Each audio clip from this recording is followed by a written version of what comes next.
I also staked in some rebar in there just in case the night walkers, aka the cows, come walking through the pasture.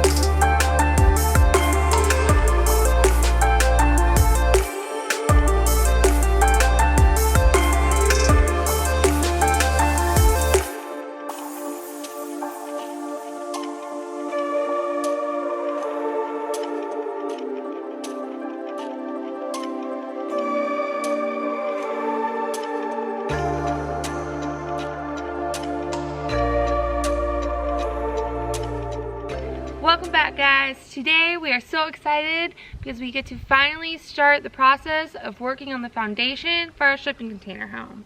But first, we have to find the septic. There's two 500-gallon septic tanks buried in the ground, roughly back in that vicinity. Roughly back in that vicinity back there. Words are hard. We lucked out, and the people that used to live here actually had a house right here, and there were two 500-gallon septic tanks installed in the ground here that are maybe, I would say, probably 10 years old. So instead of buying our own, we're gonna try to use those. Yep. So before we start the foundation, we have to figure out exactly where they're located so we don't build the house over it. So before we do anything, that's what we're going to be doing today. Okay, so you can see our two containers are chilling right here for the time being, and the septic is over this way. There's a snake in there. It was nice knowing you. I'm like Indiana Jones. It's the thing I'm scared of. So, we went to town to try to find a probe to make our lives a little easier, and we couldn't find one anywhere. So, we're gonna have to do this the hard way, and I have a rough idea of where everything is, but I'm gonna have to kind of wing it and dig up a little bit and see if I can find the service pipe. Yeah. Well, let's get to digging.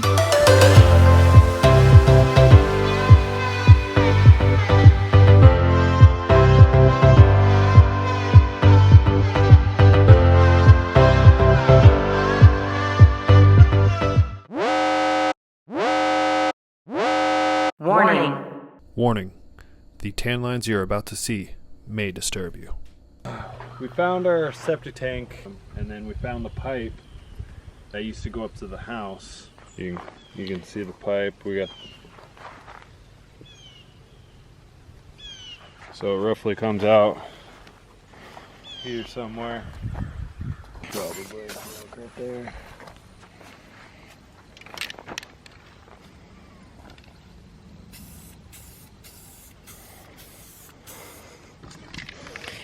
Spencer's farmer Sam was getting a little too intense, so he has to wear tank tops from now on.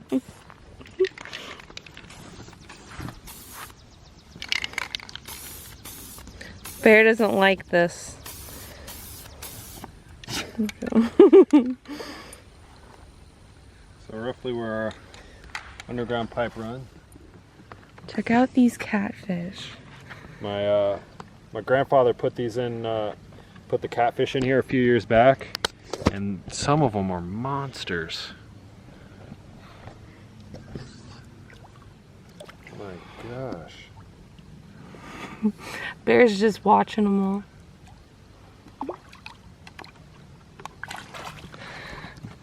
Bear, you're so cold.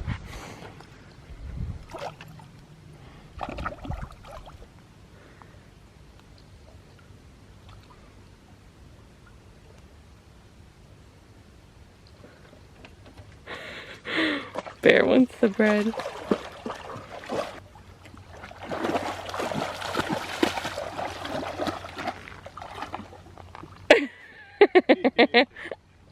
You gotta talk to me.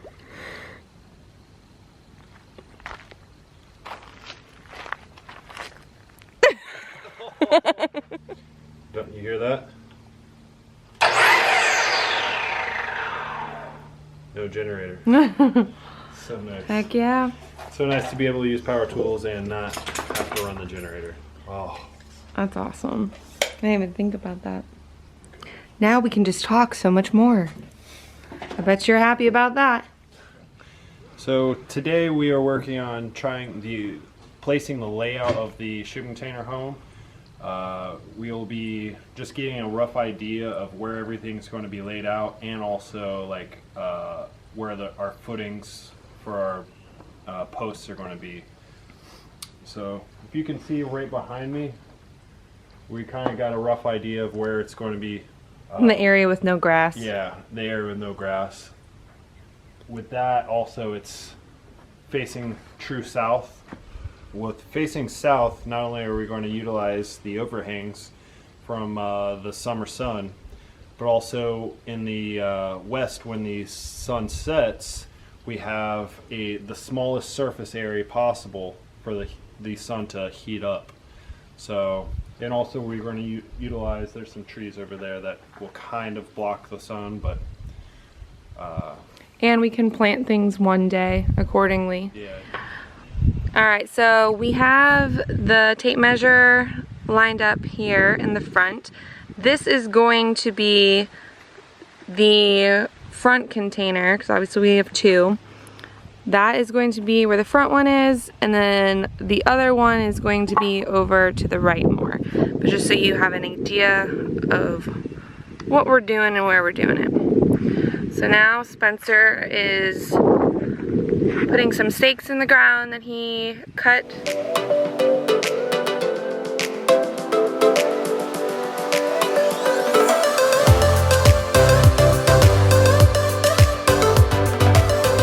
Idea what Spencer's working on right now is he's making the four corners of the container, the area where we're going to be putting the footings and then the pillars, which the container will be sitting upon. And there's going to be 5 pillars on each side of the container, just to allow for extra support, right? Yeah, and on top of those pillars, we plan on having I-beams that run across the whole length of the house. So the house is 8, 16, so plus the center section is 5, so that's what, 21 feet. So each, so 21 feet across, we'll have giant I-beams that lay across all the pillars to help distribute the weight evenly. Alright, so the reason why we're doing 5 pillars, because we are in a clay soil, so we want to, clay soil expands and contracts a lot.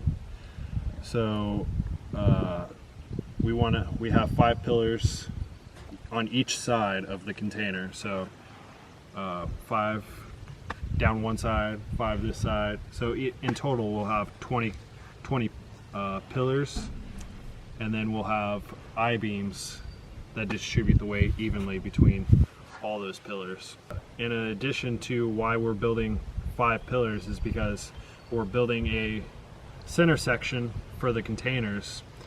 Think of the containers of hope. That's pretty much not the exact layout, but it's very similar to what we're going to be doing. That kind of idea. Yeah, that kind of idea, how it's spaced out. So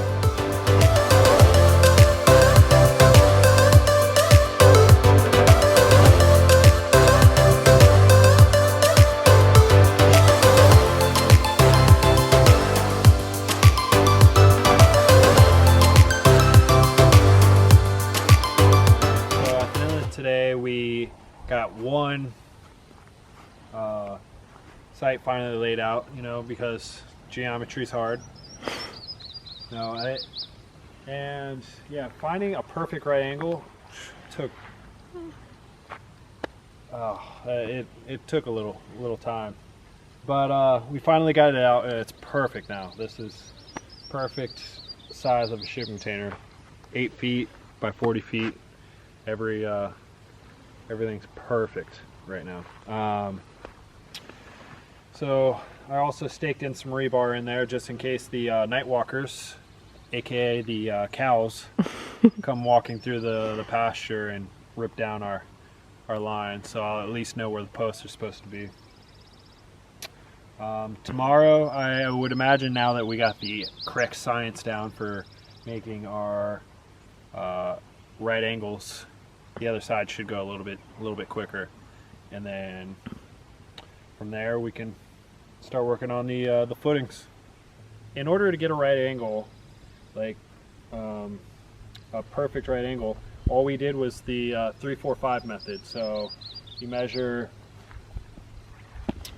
3 feet from here to here, it was 3 feet, and then out to there we measured 4 feet, and then the line matching from that mark to this mark should be 5 feet. So that gives you a perfect right angle. So once we got this right angle perfect, everything else pretty much fell into place. Yeah, it was just getting that first one that was a little tricky. Yeah. So last night it happened. Our stakes and ropes that we have out here to mark the foundation, someone hit it, and it wasn't a cow. Wasn't a night walker. It was bear. Chasing a night walker. Yeah, he saw a cow and just bolted for it, ran right into the string, knocked it over. So we thought about trying to put like a little fence around it, but it just doesn't make sense right now because eventually we're going to be putting a fence around our whole area, but we can't do that right now because Two birds fighting. Because the containers are in the way of where our fence line will be going. So what we're gonna do is just try to finish this up today, and then we'll just take the strings down for right now, but we're gonna mark those exact right angle spots with rebar. So, and we'll still have the strings and we can hang them up whenever we go to dig the holes again, but just so the whole thing doesn't keep falling over. And we're gonna hammer the wooden corners into the ground more. So hopefully we don't have this problem again.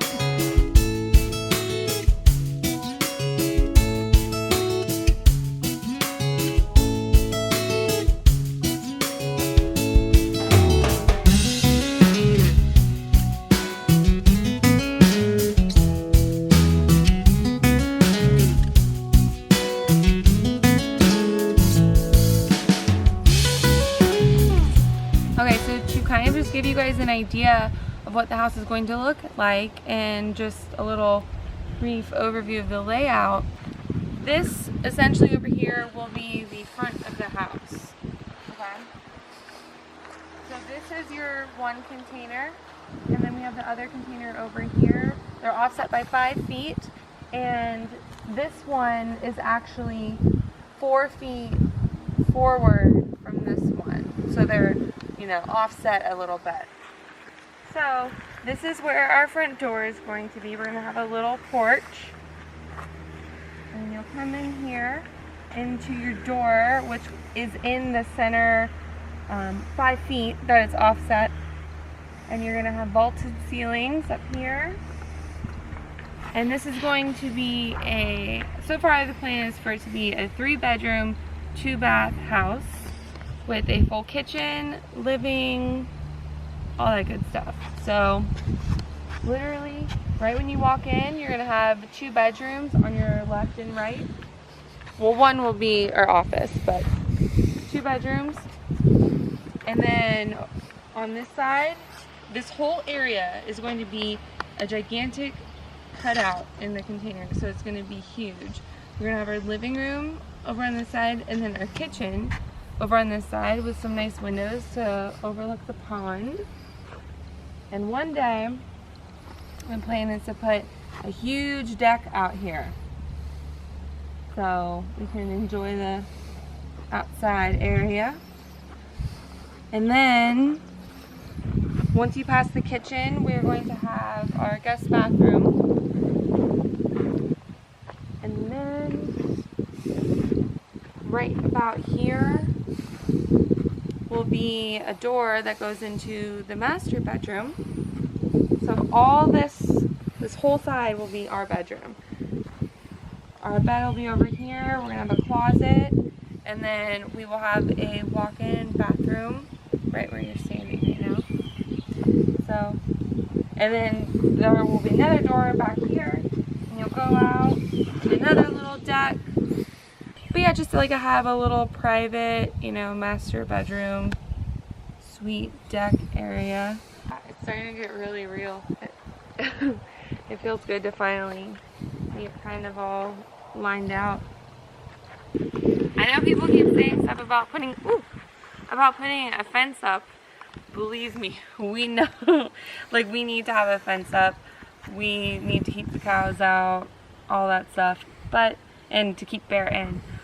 But the reason why we haven't so far is because we're going to have a crane brought in to lift our containers to put them on top of the foundation. So it's just, you don't want to have to be dealing with that right now and making sure the opening is big enough for the crane to get through the fence. So that's why we're waiting. So once that is done, we're going to be putting a fence up and literally fencing this whole area here in, so we can have, you know, so bear can have access to the pond and all that stuff. So that's why we haven't done that yet. So this is the layout for our house so far. The 2 containers offset by 5 feet, and in total it is 820 square feet, which our old house was how big? 1170. 1170. So we still had a smaller house before. Obviously this is a little bit smaller, but that's okay because I think our old house was a little too big for us. But yeah, it's still going to be 3 bedroom, 2 baths. So just to give you guys kind of an idea of what it's going to be like. Normal home. Literally, our house before was 3 bedroom, 2 bath. So it's not like some studio apartment or something. It's going to be just like a normal home.